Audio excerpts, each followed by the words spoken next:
الله وبركاته نحمده ونستعينه ونستغفره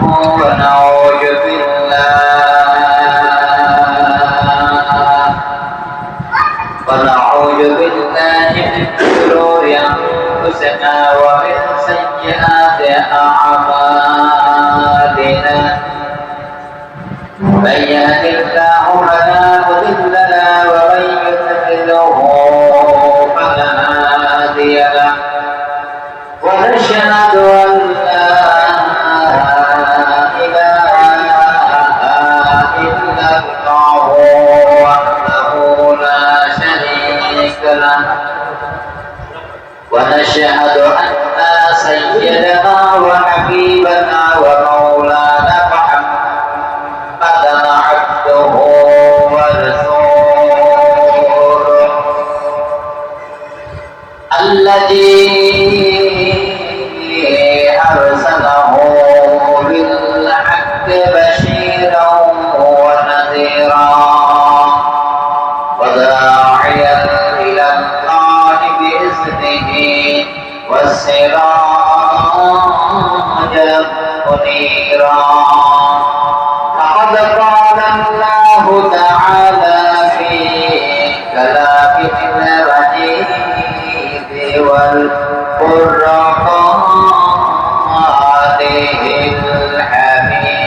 الحميد أعوذ بالله من الشيطان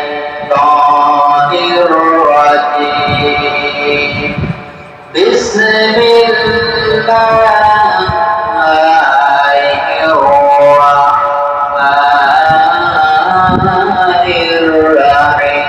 الرحيم إن الله وملائكته يصلون على النبي يا أيها الذين آمنوا صلوا عليه وسلموا تسليما اللهم صل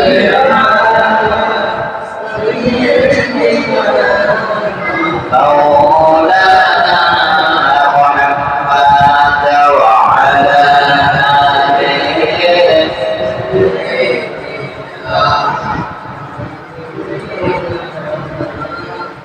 মোনাবার কাঁদরে প্রাণাবার কাঁদরে যেতে সোনার মদিনায়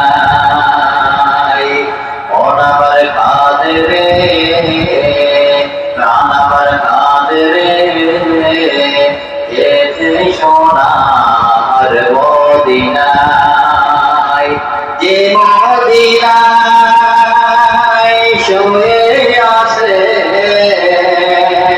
যে মদিনায় শুয়ে আছে প্রিয় নবী নিরালাই মনাবার কাঁদরে প্রাণাবার কাঁদরে যেতে সোনার মদিনায় আল্লাহুম্মা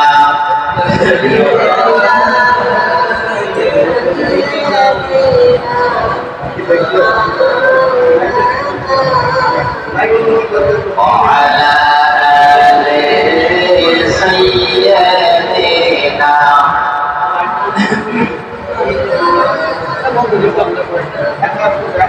আমরা মহান আল্লাহ তাআলার কাছে শুকরিয়া জ্ঞাপন করি যে মহান আল্লাহ রাব্বুল আলামিন তিনি আমাদের সকলকে পবিত্র জামা নামাজ আদায়ের জন্য তারপরে আসার মতো সুযোগ দান করেছেন এজন্য সেই আল্লাহ তাআলার কাছে শুকরিয়া জ্ঞাপন করি সবাই মহাব্বতের সাথে গান খুলে ভক্তি সহকারে বলি আলহামদুলিল্লাহ আর মহাব্বতের সাথে বলি আলহামদুলিল্লাহ আমার বন্ধুগণ ভূমিকা রাখতে চাই না যেহেতু আলোচনা বিপদ উপায় রাখছিলাম আলোচনাটা সম্পূর্ণ করা যায় নাই, যেহেতু ওটা সাইড কিছু কথা নাই বলতে গেলে আলোচনাটা সম্পন্ন করা যায় নাই।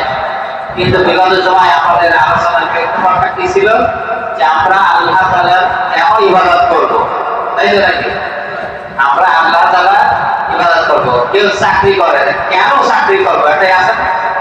কেউ ব্যবসা করে, কেন ব্যবসা করবে? এরকম আছে না নাই? ব্যবসা করে কিসের জন্য? তার থেকে ইনকাম হবে, লাভ হবে, সংসার চলবে, জমি জায়গা কাটবে, তাহলে এরকম একটা থাকে। আমরা আল্লাহ তাআলার ইবাদত কেন করব? এটার পরে আমাদের আলোচনা ছিল। সংক্ষিপ্ত, যেহেতু পুরাণের আলোচনা তো শেষ করা সম্ভব না, তবে একটা বিশাল সমুদ্রের মাঝখানে যদি একটা পাখি ছোট্ট বা একটা সূর্য যদি বলা হয়, একটা যদি পানি ওঠে, কতটুকু পরিমাণ কি বলা যেতে পারে? আর সমুদ্র বরাবর কোরআনের জ্ঞান বলে শেষ করা যাবে না, যাবে নাকি? যাবে না। তাই বলছিলাম যে আল্লাহ রাব্বুল আলামিন ভূমিকায় যেতে চাই না, সরাসরি আলোচনা করি যে আল্লাহ রাব্বুল আলামিন তিনি আমাদেরকে সৃষ্টি করেছেন কেন? একমাত্র তার ইবাদত করার জন্য। ওয়া খালাকাল জিন্না ওয়াল ইনসা ইল্লা লিয়াবুদুন। আমি মানুষকে সৃষ্টি করেছি একমাত্র আমার ইবাদত করবে তাই। আমার ভাইরা, আমার বন্ধুরা, আল্লাহ রাব্বুল আলামিন তিনি আমাদের অসংখ্য নিয়ামত দিয়েছেন, তাই না? জন্ম থেকে শুরু করে নিয়ে একেবারে মৃত্যু পর্যন্ত প্রত্যেক মানুষের যে নিয়ামতগুলো আল্লাহ তাআলা দান করেছেন এবং দিয়েছেন, এর জন্যই আল্লাহ তাআলার সিজদা দেওয়া দরকার, ইবাদত করা দরকার, তার শুকরিয়া আদায় করা দরকার। বলে ঠিক কিনা?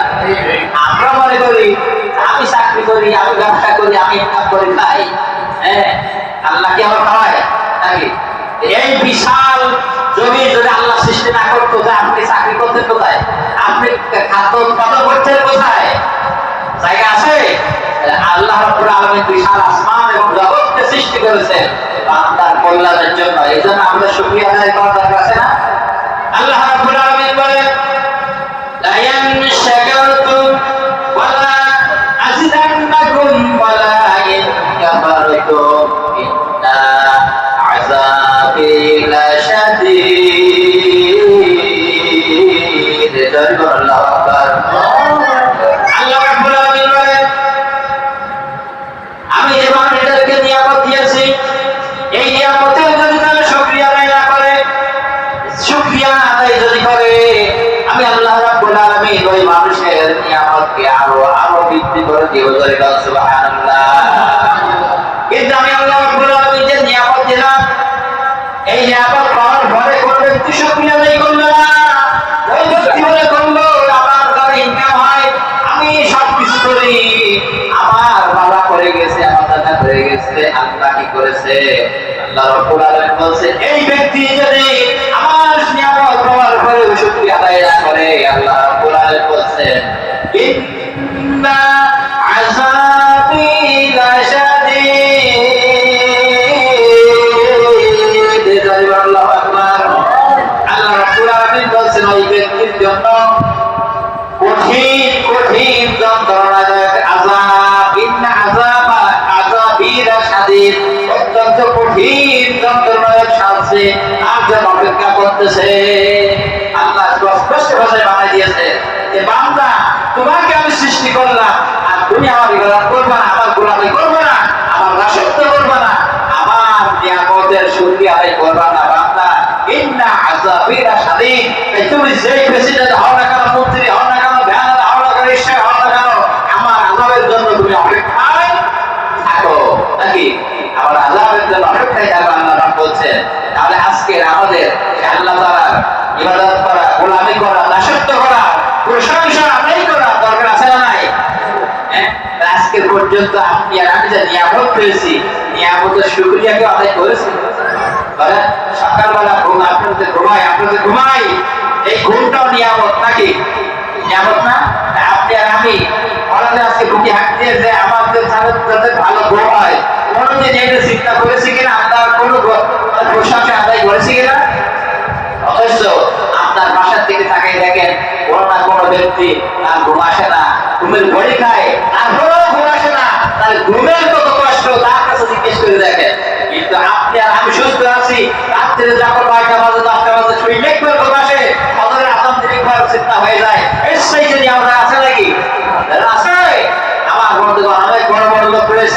ওই বড় লোকেরা কি করে যে দেখা যায় যে রাত্রে ঘুমের বাড়ি না খেলে ঘুম আসে না, ডায়াবেটিস বেড়ে গেছে, হাই প্রেশার হয়ে গেছে, আল্লাহ তাআলা রাখবে তখন সে সময় পায় না। আমার বন্ধুরা প্র্যাকটিক্যাল ভাবে বুঝে নিয়ে নেন, আর কবে আপনার সময় হবে, আর কবে আল্লাহ তাআলা ইবাদত করবেন, আল্লাহ রাব্বুল আলামিনের গোলামি করবেন, আল্লাহ তাআলার প্রশংসা করবেন, মনে করতেছেন আর একটু বয়স হোক, এখন আর একটু কাছে কি খেলা খেলে নেই, এখন সময় আছে, এখন বয়স আছে নাকি, আর একটু খেলে নেই। কিন্তু আল্লাহ কখন প্রকৃত করবে কি জানা আছে নাকি? জানা আছে? আমার বন্ধুরা, আপনি যে ইনকাম করছেন, আপনি যে লক্ষ লক্ষ টাকা ব্যাংকে জমাচ্ছেন, কোন বিল্ডিং বিল্ডিং খাটাচ্ছেন, এই বিল্ডিং আপনাকে কিন্তু কোনো উপকার করতে পারবে না, কোটি কোটি টাকা আপনার কোনো উপকার করতে পারবে না। পারবে? আমার বন্ধুরা পারবে না। লক্ষ্য করে দেখেন, একটা উদাহরণ দিলে বুঝবেন যে আল্লাহ রাব্বুল আলামিন যে এই সমস্ত নিয়ামত আমাদের দিয়েছেন, আমরা কোটি কোটি টাকা দিলে, এই যে কোটি কোটি টাকা দিলেও কিন্তু মানে আমরা শুকরিয়া আদায় করে শেষ করা যাবে না। আমার ভাইরা, আমার বন্ধুগণ, আজকে যাদের বয়স মনে করেন, এখানে মনে করেন যে ওই মুরব্বী মনে করেন বয়স প্রায় 80-85 এরকম হবে, এখন 85 হওয়ার পরে আপনি বলেন, আপনি এটা কিন্তু আমি এমনি আপনার ঘোরানো করে বলতেছি, এই মুরব্বী মনে করেন যে আপনার দাদার নাম কি বলতে পারবেন? দাদার নাম অনেকে বলতে পারবে না, তাদের বয়স হয়ে গেছে, দাদার নাম বলতে পারবে না। আমি এই জিনিসটা দেখছি, এই জন্য এটা কিন্তু মাইন্ড করার জন্য না। আপনার বয়স 41 আছে, 50 আছে, আপনি বিয়ে করেছেন, আপনার ছেলে সন্তান হয়েছে, আমার ভাই, আপনি লক্ষ লক্ষ টাকায় ব্যাংকে জমাচ্ছেন, আপনি আল্লাহর ইবাদত থেকে কাফের হয়েছেন, আপনি আমি যখন মারা যাবো এক সেকেন্ডের জন্য আর ওই খাটের ফোন রাখবে না, ওই বেডের ফোন রাখবে না, বারান্দাও রাখবে না, তাড়াতাড়ি করে আপনাকে গোসল করাইয়া ওই একজন উঠোনের একজন সর্বশেষ জায়গায় আপনাকে রাখা হবে।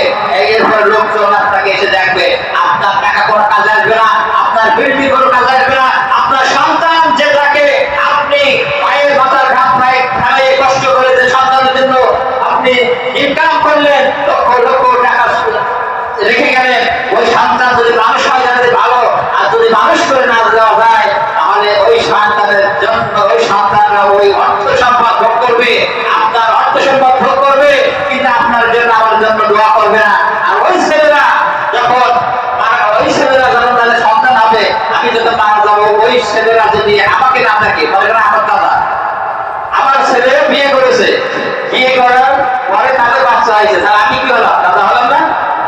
এখন তার আগে যদি আমি মারা যাই, ও সন্তানটাকে আমাকে দেখেছে, নাতিরা দেখিয়েছে, দেখি নাই, ওরা আমার জন্য কি কোনদিন হাতুড়ি দোয়া করবে? এ পর্যন্ত আপনার প্র্যাকটিক্যালি হবে, আপনার দাদা তার দাদা তার দাদা তার দাদার জন্য কোনদিন মনে হয়, আপনাদের মনে হয় ওদের কান্না এসেছে, কিন্তু তাদের জন্য দোয়া করেছে?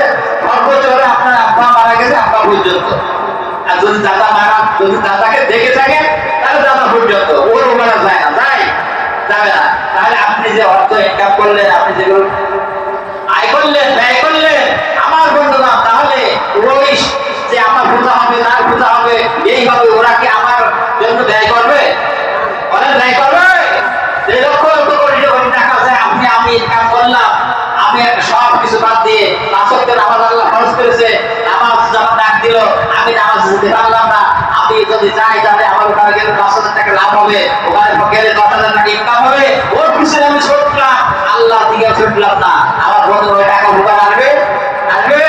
আসবে না। আমার ভাই, আমার বন্ধুগণ, তাই যে কথা বলছিলাম, আল্লাহ রাব্বুল আলামিন বলছেন, লা ইয়ানশাকারাতুম ওয়ালা আযীদান্নাকুম ওয়ালা ইন কাফারতুম ইন্না আযাবি লাশাদীদ। আল্লাহ রাব্বুল আলামিন বলেন, আমার দেওয়া নিয়ামতের কথা যে ব্যক্তি স্মরণ করবে, স্মরণ করে প্রশংসা আদায় করবে, আমি আল্লাহ রাব্বুল আলামিন তার সমস্ত বরকত দিয়ে দেব। আর যদি কোন ব্যক্তি যদি শুকরিয়া না আদায় করে, সে যদি কাফের থেকে যায়, আমার শুকরিয়া আদায় না করে, আমি আল্লাহ রাব্বুল আলামিন তাকে কঠিন যন্ত্রণাদায়ক শাস্তিতে নিমজ্জিত করব। আমার বন্ধুগণ, সুস্পষ্ট ভাষায় আল্লাহ এখানে দুটো কথা জানাই দিয়েছে, হয় আপনি শুকরিয়া আদায় করলে আপনার ফলাফলটা ভালো হবে, আর আপনি আল্লাহর শুকরিয়া আদায় করলে আপনার ফলাফলটা আল্লাহ জানাই দিয়েছে, ইন্না আযাবি লাশাদীদ, আপনার জন্য আমার জন্য